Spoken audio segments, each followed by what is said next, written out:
नमस्ते दोस्तों, welcome to episode 2 of pharmacodynamics. आज हम बात करने जा रहे हैं mechanism of action of drugs के बारे में। ठीक है, ये जो इसका मेन है फार्माकोडायनामिक्स का मतलब ही ये होता है ड्रग के mechanism of action, drug receptor interaction. Suppose this is a drug and this is a receptor and drug receptor interaction, इसकी बात होती है। ठीक, अब मैकेनिज्म दो तरह से होता है, या तो रिसेप्टर के लेवल पे या नॉन रिसेप्टर मीडिएटेड। अगर नॉन रिसेप्टर मीडिएटेड होता है तो 5 तरह का होता है: physical action, chemical action, enzymes, ion channels.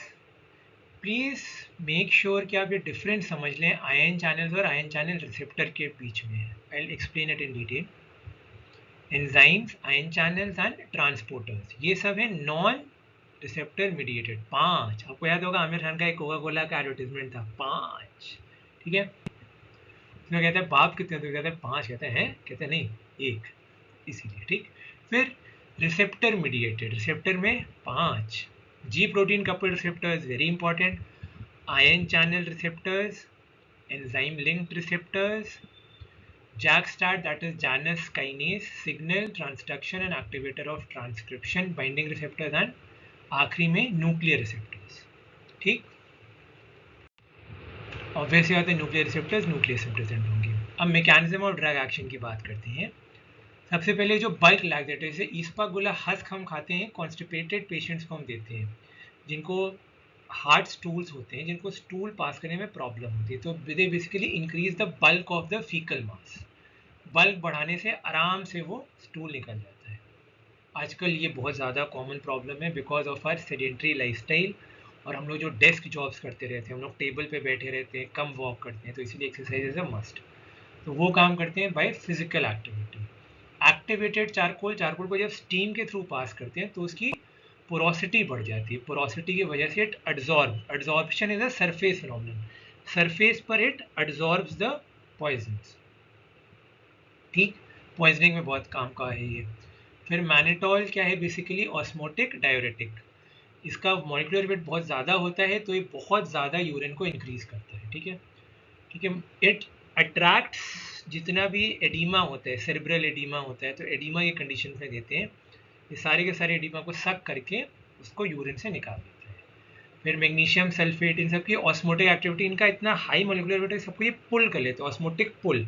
Osmotic पुल से सारा का सारा जितना भी एडिमा है वो खींच करके उसको यूरिन के रास्ते से बाहर निकाल देता है। फिर आयोडीन 131 और बाकी के रेडियो आइसोटोप्स की रेडियो एक्टिविटी की वजह से they cause destruction of the thyroid gland, anti thyroid drugs.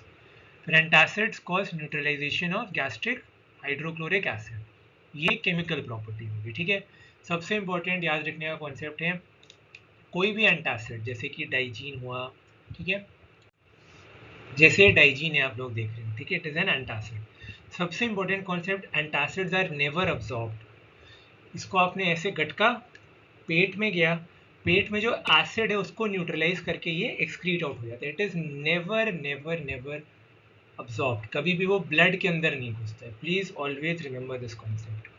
पेट में जाएगा, पेट के अंदर जो एसिड है उसको न्यूट्रलाइज करके ये काम करके अपना बाहर हो जाता है, अंदर नहीं जाता ब्लड के। ठीक, then potassium permanganate, it has an oxidizing property. Chelating agent, chelating basically चिपक जाते हैं, ठीक है, like ethylene diamine tetraacetic acid या डाइमरकैप्रोल, ये चिलेटिंग एजेंट्स होते हैं। जब मैं पॉइजनिंग्स की बात करूँगा तब मैं बताऊँगा आपको, because chelation of heavy metals, arsenic हो गया, लेड हो गया, मरकरी हो गया, इन सबकी पॉइजनिंग में बहुत हेल्प करता है।